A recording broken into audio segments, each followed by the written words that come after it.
aujourd'hui, c'est d'aller voir une exposition sur les paysages de l'Aveyron, où on va voir un petit peu tout ça. Hein. Donc vous allez travailler en groupe, vous allez avoir un questionnaire, vous allez aller chercher les réponses à ce questionnaire à l'intérieur des panneaux d'exposition. Et tout ça, ça va nous servir à la fin du mois parce que on va travailler sur le village de Nusse.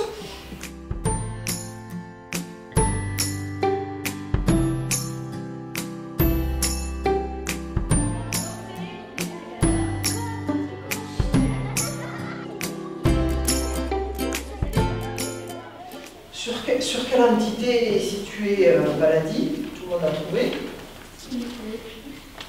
Gaëlle va répondre. Entre Rouget de Marciac et Petit Cos. Voilà. C'est Rouget ou c'est Petit Cos, Baladi, à votre avis? Les maisons, Rouget. Et Nusse? Nusse entre Petit Cos.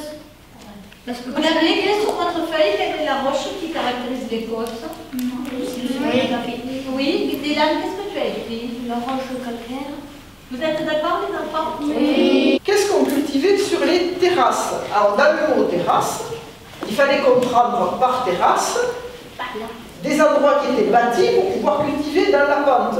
Mais ici, quand même, vous connaissez des terrasses qui sont bâties dans la pente pour cultiver. On mettait ce qu'on cultivait. Alors, de la vigne, oui, alors ici, c'est de la vigne. Et des vergers, tu as raison.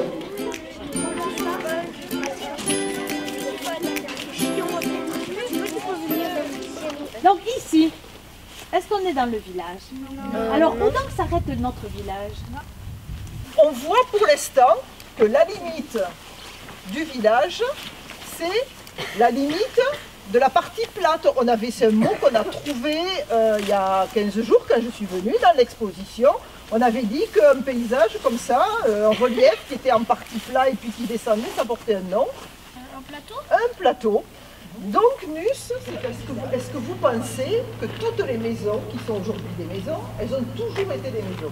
Vous avez une idée en les regardant ici et là. Alors, Ça, c'était pas une maison. C'était une grange, là.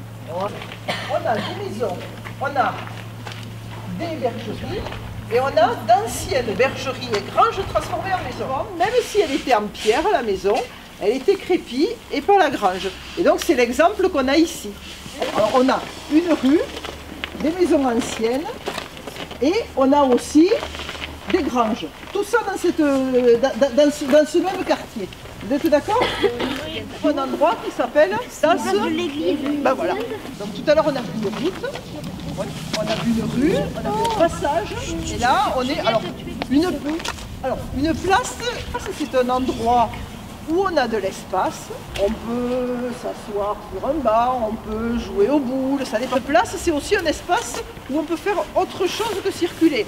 C'est une place qui ne laisse pas beaucoup d'espace aux piétons, sauf un petit peu sur les bords. Vous voyez que je vous ai dit, rappelez-vous tout à l'heure, que l'église, elle était construite après la gare. Donc on va essayer d'imaginer qu'est-ce qui s'est passé. On a un village avec ses granges, avec ses maisons, je veux dire posé au bord de son plateau, on l'a vu. Et puis en 1860, on construit une voie ferrée, on construit une gare. Et alors d'un seul coup, on peut arriver beaucoup plus facilement à Nusse. Vous êtes d'accord avec moi? En train. En train. Et si on arrive plus facilement à Nusse, il y a des gens qui vont arriver. Et ils vont construire où à ce moment-là? Alors voilà, pas de suite, mais ils vont construire au bord de la voie ferrée, au bord de la route, tu as raison, avec des matériaux qu'on va amener d'ailleurs. Donc on va avoir des toits qui sont rouges. Et comme il y a plus de monde, eh bien on va construire pour ces gens-là une. Et aussi sur la place là-bas une. Voilà. C'était des champs, des prés surtout. Ouais. Et entre ces prés, on avait quoi? Regardez ce qu'on a là comme arbre. Voilà, on avait des grands chênes, et puis on avait des haies et des grands chênes. Donc on a pris des prés, donc qui servaient à faire pâturer les animaux, comme tous les prés, qui étaient entourés de grands chênes et de haies.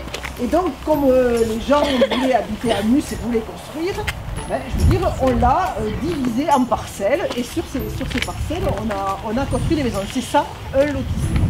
Alors ici, on n'a pas un lotissement, mais on a... Et ici, dans ce lotissement, on a des rues, mais est-ce que ces rues de lotissement, elles traversent d'un bout à l'autre. Regardez, vous êtes assis. Voilà. Donc les rues de lotissement, elles ne sont pas construites pour amener d'un endroit à l'autre, mais elles sont construites pour desservir les maisons. Et quand